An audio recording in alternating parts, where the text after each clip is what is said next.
The video market has evolved, I think, quite a lot, and there's a lot of hype about multi-screen, and we talk a lot about multi-screen as if it's the end goal.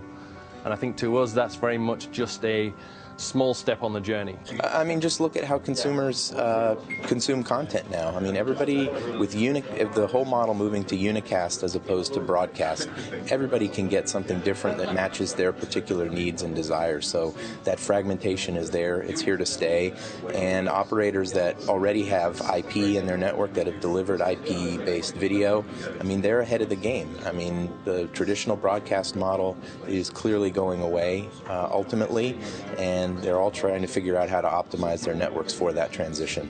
Additionally, I think user behavior is going to continue to change. Multi-screen will be completely acceptable and something that we do and we accept on a daily basis.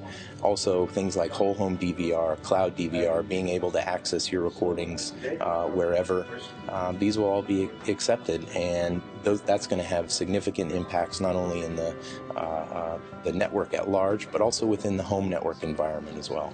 Since we've launched what I called before the replay TV feature, where people just don't have to watch live anymore, they can just come home, switch on their set-top box, and they miss the show, so they can go back an hour, 2 hours, 7 hours, whatever, and you know, so that generates a lot of unicast traffic, and it's kind of doubled our network traffic to what it was before. So we are investing heavily into extending our core network capacity. We have 300 or so broadcast channels.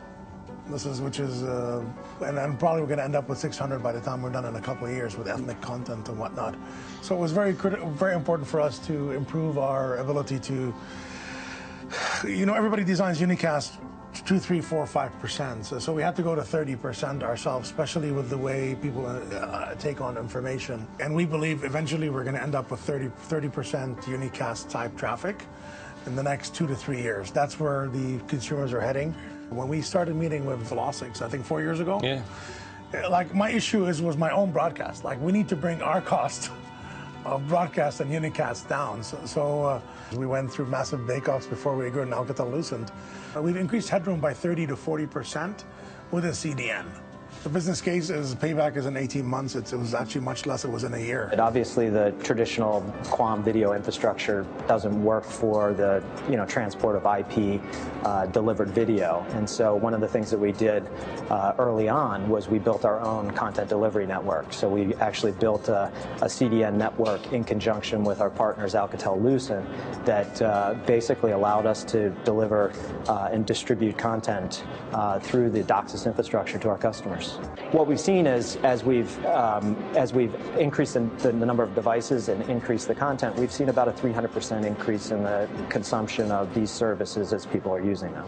And what we're doing is we're putting infrastructure in place that allows our consumers to be able to watch video on their iPads and on their phones and different set-top boxes and next-generation devices. And really the key around enjoying better is making it so they can watch what they want on any of the devices that they might own in their home. For us to be able to really deliver the quality of video service that we're going to want to be doing as we're going forward, and also for us to be able to really minimize the costs of running our network, we needed to get the CDN infrastructure very deep into our environment. And one of the easiest ways for us to do that was to actually go out and build and stand up a CDN that we could build on top of our footprint, and then use that infrastructure to then deploy deeper and deeper into our network and deliver the next generation video content directly to our consumers. We launched the iPad service in March of 2011, and really the goal is to empower our customers to pick any of the devices that they may have or want to buy and still allow them to be able to get to our video content.